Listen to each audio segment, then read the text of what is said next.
बिस्मिल्लाहिर्रहमानिर्रहीम। नाज़रीन अस्सलाम वालेकुम, मैं हूँ इमरान वसीम। नाज़रीन आज 1 अगस्त है, दिन है पीर का और साल 2022। नाज़रीन आजकल जो ख़बरें चल रही हैं जुडिशल कमीशन के इजलास के हवाले से और जुडिशल कमीशन के गुज़िश्ता इजलास से जो एक कंट्रोवर्सी क्रिएट हुई, 5 नाम चीफ़ जस्टिस ने प्रपोज़ किए, लेकिन वो पाँचों नाम जो है वो अप्रूव नहीं हो सके। अब उसके बाद जो कुछ चलता रहा, जो कुछ मीडिया पे आता रहा, जो डेवलपमेंट्स होती रहीं, वो तमाम तफसीलात आप नाज़रीन तक पहुंच चुकी हैं। लेकिन आज के इस प्रोग्राम में अंदर की कुछ मज़ीद ख़बरें आप नाज़रीन के साथ शेयर करेंगे और आपको बताएंगे कि जुडिशल कमीशन के इस इजलास से पहले एक और मीटिंग हुई थी। उस मीटिंग में क्या हुआ था, सुप्रीम कोर्ट के जज ने सुप्रीम कोर्ट के दूसरे जज को क्या चैलेंज किया था, और फिर जो जुडिशल कमीशन का इजलास ख़त्म हुआ और उसकी ऑडियो भी चीफ़ जस्टिस की जानिब से पब्लिक करने की डायरेक्शन जारी की गई। जुडिशल कमीशन के जो रूल्स थे उन्हें जो है वो नरम किया गया, उसमें फ़्लेक्सिबिलिटी पैदा की गई। तो नाज़रीन जो वीडियो ऑडियो रिकॉर्डिंग जारी की गई, हमारे ज़राए का यह दावा है कि वो रिकॉर्डिंग भी पूरी नहीं थी। और जब वो जुडिशल कमीशन का आखिरी इजलास इख्तिताम पज़ीर हुआ तो उसके बाद भी कुछ ऐसी बातें हुई। एक तीसरे जज ने, जो जुडिशल कमीशन के रुकन हैं, सुप्रीम कोर्ट के जज हैं, उनकी जानिब से कुछ ऐसे कलमात कहे गए जिसे नाजेबा कलमात की कैटेगरी में जो है वो रखा जा सकता है। तो ये तफसीलात आज के इस प्रोग्राम में आप नाज़रीन के साथ शेयर करेंगे। और यहाँ पे आपको ये भी बता दें कि जो अंदर की इंफॉर्मेशन मैं आप नाज़रीन के साथ शेयर करने जा रहा हूँ, ये किसी मीडिया पे जो है वो नहीं चली। ये अंदर की ख़बरें हमारे साथ हमारे एक बड़े इंतहाई अहम सोर्स ने शेयर की हैं। हो सकता है जुडिशल कमीशन के वो रुकन हो। तो ये तफसीलात आज के इस प्रोग्राम में आप नाज़रीन के साथ शेयर करेंगे। लेकिन ये सारी डिटेल बताने से पहले नाज़रीन, अदालती महाज से 2 बड़ी अहम ख़बरें हैं और इन ख़बरों की डिटेल आप नाज़रीन के साथ शेयर करना भी ज़रूरी है। एक ख़बर तो नाज़रीन ये है कि जो स्पीकर कौमी असम्बली राजा परवेज़ अशरफ की जानिब से PTI के 11 इस्तीफ़ों को एक्सेप्ट कर लिया गया और इलेक्शन कमीशन ने उन इस्तीफ़ों पर जो PTI के 11 MNAs थे उन्हें डीनोटिफाई भी कर दिया। और आज इलेक्शन कमीशन की जानिब से उन 11 खाली हुई नशिस्तों पर ज़िमनी इलेक्शन का शेड्यूल जारी करना था, लेकिन वो ज़िमनी इलेक्शन का जो शेड्यूल है वो इलेक्शन कमीशन ने होल्ड कर लिया है, विद होल्ड कर लिया है। और कहा यह जा रहा है कि आज मज़ीद कुछ इस्तीफ़े स्पीकर नेशनल असम्बली राजा परवेज़ अशरफ की जानिब से एक्सेप्ट कर लिए जाएंगे। यानी जो PTI के MNA हैं उनमें से मज़ीद लोगों के इस्तीफ़े जो है वो एक्सेप्ट कर लिए जाएंगे। और इलेक्शन कमीशन करना ये जा रहा है, सोच ये रहा है कि आज अगर कोई इलेक्शन शेड्यूल जारी करना है, अगर मज़ीद कोई इस्तीफ़े आज आ जाते हैं तो एक साथ जो है वो तमाम खाली होने वाले हलकों का जो है वो शेड्यूल जारी किया जा सके। एक तो नाज़रीन ये हो गया। दूसरी इसी खबर से जुड़ी एक ख़बर ये है कि आज PTI के जो सेक्रेटरी जनरल हैं असद उमर साहब, उन्होंने स्पीकर के इस इक़दाम को, जो मरहलावार ये PTI के MNAs के इस्तीफ़े एक्सेप्ट किए जा रहे हैं, इन्हें इस्लामाबाद हाई कोर्ट में चैलेंज कर दिया है। और जो दरख्वास्त नाज़रीन इस्लामाबाद हाई कोर्ट में दायर की गई है उसमें ये कहा गया है कि मरहलावार जो PTI के इस्तीफ़े एक्सेप्ट किए जा रहे हैं ये इल्लीगैलिटी है। और अगर इस्तीफ़ों को एक्सेप्ट करना है, जो कि PTI के तमाम MNAs 131 अरकान इस्तीफ़े दे चुके हैं, तो ये किस्तों में नहीं, ये मरहलावार नहीं, बल्कि एक साथ इन तमाम इस्तीफ़ों को एक्सेप्ट किया जाए। एक ख़बर तो ये आपके साथ हमने शेयर करनी थी। वैसे यहाँ पर मैं एक अपना इनपुट भी आपके साथ शेयर करने जा रहा था, लेकिन कुछ दोस्त नाराज़ हो जाते हैं कि जब मैं इनपुट देता हूँ कि नहीं, ये आपको कैसे पता चला, आपकी अथॉरिटी क्या है। चलें, जो दोस्त हमें सुनते हैं, जो हमारे ऊपर जो है वो ट्रस्ट करते हैं, उनके लिए मैं बता देता हूँ कि ये जो दरख्वास्त आज असद उमर साहब ने दायर की है, ज़ाहिर सी बात है कि ये दरख्वास्त समाअत के लिए लगेगी। और मुझे जो इसमें ख़दशा नज़र आ रहा है नाज़रीन, वो ख़दशा ये है, वो ख़तरा ये है कि दरख्वास्त तो दायर कर दी असद उमर साहब ने, अगर इस दरख्वास्त में आके स्पीकर के वकील ने कह दिया, अगर नोटिस हो जाता है, स्पीकर का वकील अगर आके ये अदालत को कह देता है कि स्पीकर साहब इनके इस्तीफ़ों को, तमाम इस्तीफ़ों को एक साथ एक्सेप्ट करने के लिए तैयार हैं, लेकिन ये तस्दीक के लिए आने के लिए तैयार नहीं, इन्हें नोटिस किया गया था, एक शेड्यूल बनाया गया था, उस शेड्यूल के मुताबिक फ़र्दन तमाम MNAs आए नहीं। आज ये तमाम MNAs फ़र्दन इंडिविजुअल हैसियत में आएँ, अपने इस्तीफ़ों को कि आके तस्दीक करें, तो एक साथ इनके इस्तीफ़े जो है एक्सेप्ट करके उन्हें डीनोटिफाई कराने के लिए जो है वो इलेक्शन कमीशन को मामला भिजवा दिया जाएगा। तो ये अगर डेवलपमेंट या सूरत हाल पैदा हुई तो उसके बाद फिर PTI की सिचुएशन क्या होगी, सूरत हाल क्या होगी, हालात क्या बनेंगे, इसका फिर आप नाज़रीन अंदाज़ा कर सकते हैं। दूसरी नाज़रीन खबर अदालती महाज से आपके साथ हमने शेयर करनी है, वो ख़बर नाज़रीन ये है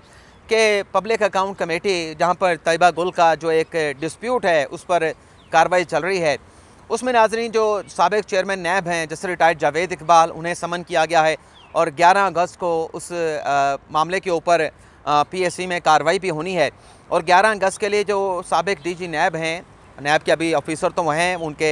सर्वेंट तो वो हैं, ऑफिसर तो वो हैं अभी, साबिक़ DG नैब लाहौर सलीम शहजाद साहब, उन्होंने भी इस अदालती इस कार्रवाई को, पब्लिक अकाउंट कमेटी की इस कार्रवाई को इस्लामाबाद हाई कोर्ट में चैलेंज किया था, जहाँ पर उन्हें रिलीफ मिला था। आज नाजरीन साबिक़ चेयरमैन नैब जैसे रिटायर्ड जावेद इकबाल ने भी पब्लिक अकाउंट कमेटी की उस कार्रवाई को चैलेंज कर दिया है। मैं ज़्यादा लंबा नहीं करूँगा इस मामले को, इस खबर को। मुख्तसर से नाज़रीन डिटेल इस खबर की ये है कि ये जो दरख्वास्त जैसे रिटायर्ड जावेद इकबाल ने इस्लामाबाद हाई कोर्ट में दायर की है, इसमें एक तो वज़ारत दाखिला को फ़रीक बनाया गया है, वज़ारत पार्लिमानी अमूर को फ़रीक बनाया गया है, सेक्रेटरी जो हैं अपना जो स्पीकर जो हैं कौमी असम्बली के, उन्हें फ़रीक बनाया गया है, और उसके साथ साथ पब्लिक अकाउंट कमेटी को फ़रीक बनाया गया है। दरख्वास्त में नाज़रीन इस्तदा ये की गई है कि जो कार्रवाई थी जिसमें समन किया गया उन्हें, यानी जैसे रिटायर्ड जावेद इकबाल को, वो तमाम की तमाम कार्रवाई जो है वो इल्लीगल डिक्लेयर की जाए। और तीसरी अदालत से इस्तदा ये की गई है कि मैं पढ़ के बता देता हूँ, हाँ, जो भी एक्शन, अगर कोई एक्शन पब्लिक अकाउंट कमेटी लेना चाह रही है या लिया जा चुका है, वो तमाम की तमाम कार्रवाई भी कलअदम करार दी जाए और पब्लिक अकाउंट कमेटी को मेरे खिलाफ किसी किस्म की कार्रवाई करने से रोक दिया जाए। और आखिरी इस्तदा ये की गई है कि जब तक ये मामला इस्लामाबाद हाई कोर्ट में पेंडिंग है, इस दरख्वास्त पर कोई हतमी फ़ैसला नहीं हो जाता, तब तक पब्लिक अकाउंट कमेटी को मेरे खिलाफ किसी किस्म का एक्शन, किसी किस्म के अहकामात, किसी किस्म का समन जो है वो जारी करने से रोक दिया जाए। अब ये दरख्वास्त साबिक़ चेयरमैन नैब ने इस्लामाबाद हाई कोर्ट में दायर कर दी है। अब देखते हैं कि कब इस पर समाअत होती है और इस दरख्वास्त को इंटरटेन करके किस किस्म के अदालती अहकामात जो है वो सामने आते हैं। अब आ जाते हैं आज की अपनी बड़ी ख़बर की तरफ कि जो जुडिशल कमीशन का इजलास हुआ, उस इजलास से पहले कौन सी मीटिंग हुई, उसमें क्या हुआ। तो नाज़रीन, जुडिशल कमीशन का इजलास 28 जुलाई को होता है और हमें एक सोर्स की तरफ से बताया गया है कि जुडिशल कमीशन के उस इजलास से पहले भी एक मीटिंग हुई थी और ये मीटिंग भी रूटीन की मीटिंग होती है। जब भी जुडिशल कमीशन का इजलास होता है, उस इजलास से पहले एक प्री मीटिंग बुलाई जाती है। उस प्री मीटिंग में नाज़रीन ज़राए का ये दावा है, ज़राए का ये कहना है कि उस प्री मीटिंग में ना तो अटॉर्नी जनरल होते हैं, ना वज़ीर कानून होते हैं, ना ही पाकिस्तान बार काउंसिल का नुमाइंदा होता है, ना ही सुप्रीम कोर्ट का वो रिटायर्ड जज जो जुडिशल कमीशन के मेंबर हैं, रुकन हैं, वो भी नहीं होता। इसमें चीफ जस्टिस होते हैं और सुप्रीम कोर्ट के 4 सीनियर जज साहबान जो कि आइन के मुताबिक, कॉन्स्टिट्यूशन के मुताबिक जुडिशल कमीशन के रुकन होते हैं, वो इस मीटिंग में शरीक होते हैं। तो ज़राए का नाज़रीन बताना है कि जुडिशल कमीशन की 28 जुलाई को होने वाली उस मीटिंग से पहले भी एक प्री मीटिंग हुई थी जिसमें चीफ जस्टिस की जानिब से ये तमाम जजों के नाम, जो कि 5 नाम चीफ जस्टिस ने रिकमेंड किए थे, वो पेश किए गए उस प्री मीटिंग में। उस प्री मीटिंग के हवाले से नाज़रीन ज़राए ने कहा है, हमें इंफॉर्मेशन ये दी गई है, ख़बर ये दी गई है कि उस प्री मीटिंग में भी इन तमाम नामों के ऊपर इत्तफ़ाक़ राय नहीं हो सका था। मैंने एक वीलॉग किया था और उसमें मैंने कहा था कि जो रिस्पॉन्सिबल हैं, ये जो कुछ भी जुडिशल कमीशन के इजलास में हुआ 28 जुलाई को, इसकी ज़िम्मेदारी चीफ जस्टिस पे जाती है। तो लेकिन ये तो अभी हमें जो सोर्स ने बताया है कि प्री मीटिंग भी हुई थी, तो सोर्स ने ये भी कहना है कि प्री मीटिंग में इन तमाम नामों पर इत्तफ़ाक़ नहीं हो सका था और इस मीटिंग में जो चीफ जस्टिस के अलावा सुप्रीम कोर्ट के बाकी 4 जजेस थे, उनमें से एक जज की जानिब से, वैसे चारों जजेस के नाम भी आपको बता देते हैं क्योंकि बहुत सारे दोस्त जो है वो भूल जाते हैं कि जुडिशल कमीशन के जो सुप्रीम कोर्ट के जजेस हैं उनमें से कौन कौन से रुकन हैं। उसमें नज़रें एक जस्टिस काजी फ़ाइज़ इस्सा हैं, जस्टिस सरदार तारिक मसूद हैं, जस्टिस इजाज़ुल एहसन है और जस्टिस इजाज़ुल एहसन सजाद अली शाह हैं। तो इस मीटिंग में एक जज की जानिब से चीफ साहब ज़राए का कहना है, कह रहे थे कि ये नाम मुनासिब हैं, ये बड़े अच्छे जज हैं, इनकी बड़ी अच्छी जजमेंट्स हैं, बड़े अच्छे इन्होंने फ़ैसले दिए हैं, कम्पिटेंसी रखते हैं, अहलियत रखते हैं। तो एक जज की तरफ से कहा गया कि ये जो नाम है आप इन्हें फ्लोट कर रहे हैं, आप इन्हें रिकमेंड कर रहे हैं, जो सीनियरिटी का एक प्रिंसिपल है, जिस पर वकला बरादरी का एक स्टांस है, जिस पर अटॉर्नी जनरल का और पाकिस्तान बार काउंसिल के नुमाइंदे का स्टांस है, हमारा भी एक स्टांस है, आप उससे हट के उसी सीनियरिटी के असूल को इग्नोर करते हुए नामों को आप जो है वो रिकमेंड कर रहे हैं। अगर अख्तियारात को इस्तेमाल करते हुए, अगर अपने ओहदे को इस्तेमाल करते हुए अगर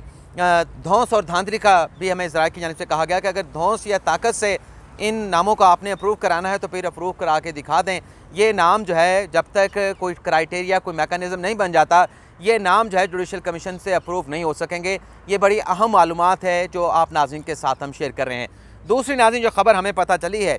जुडिशल कमीशन के इजलास की जो रिकॉर्डिंग आपने सुनी, कोई 2.5 पौने 3 घंटे की रिकॉर्डिंग थी, उस रिकॉर्डिंग के हवाले से नाज़रीन हमें ज़राए का ये दावा है कि ये मुकम्मल रिकॉर्डिंग नहीं है, ये नामुकम्मल रिकॉर्डिंग जो है वो जारी की गई है। जब जुडिशल कमीशन का इजलास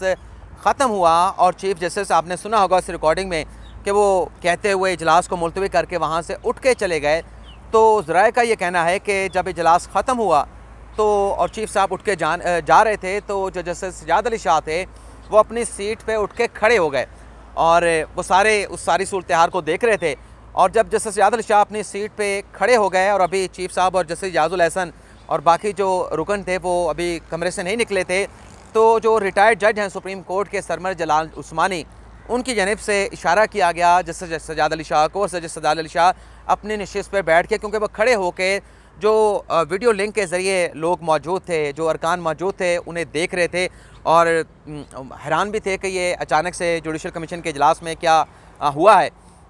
उसके बाद नाज़रीन ज़राए का कहना है कि जब वो चले गए तो आपने रिकॉर्डिंग में सुना होगा कि जस्टिस सरदार तारिक मसूद ये कह रहे हैं कि ये किस तरीके से मीटिंग जो है वो ख़त्म कर दिया गया, और जो डिसीजन था वो भी नहीं लिखवाया गया, इसके मिनट्स क्या होंगे उस हवाले से भी बात नहीं की गई। तो ज़राए का नाज़रीन कहना है कि जब वो उठ के चले गए चीफ साहब और उनके साथ जस्टिस इजाज़ुल एहसन भी उठ के चले गए, तो जुडिशल कमीशन के एक रुकन की जानिब से भी उसी तरह की बात की गई, लेकिन एक नाज़ेबा जुमला भी कहा गया, लेकिन मैं वो नाज़ेबा जुमला आपके साथ शेयर नहीं करूँगा क्योंकि मुनासिब नहीं लगता। तो कहा यह गया, मैं उसका जो एक इंटरप्रटेशन है वो आपके सामने ज़रूर रख देता हूँ कि जज साहब का कहने का मकसद क्या था, उस रुकन के कहने का मकसद क्या था। उसमें यह कहा गया कि अगर इसी तरह से करना है तो फिर देखते हैं कि कैसे ये नाम अप्रूव होते हैं। अगर फिर मुकाबला करना है तो फिर मुकाबला करने के लिए हम भी तैयार हैं और मुकाबला करेंगे, और देखते हैं कि जब तक कोई क्राइटेरिया या कोई रूल्स अमेंड नहीं हो जाते तब तक फिर ये नाम कैसे इस फोरम से अप्रूव होते हैं। तो ये मैदान और ये घोड़ा हाजिर है। तो इस तरह के कुछ जुमला था जज साहब का, जुडिशल कमीशन के जो रुकन है। अब मैंने पहले कहा कि क्योंकि बड़ा नामुनासिब सा जुमला है, वो लफ्ज़ है, मैं नहीं कह सकता, लेकिन बड़ा ये सारी सूरत हाल चल रही है जो आपके साथ हमने शेयर करनी थी, लेकिन ये कोई अच्छी सूरत हाल नहीं है, ये बड़ी अफसोसनाक चीज़ है जिस पर मुझे भी ज़ाती तौर पर दुख होता है। लेकिन ज़ाहिर सी बात है कि जो काम भी होना है कि क्राइटेरिया के अंदर, एक तरीक़ाकार के अंदर होना है। अब वो तरीक़ाकार कब तय होता है, नहीं होता, क्या सूरत हाल बनती है, लेकिन बहरहाल आपसे इजाज़त चाहेंगे। अल्लाह ताला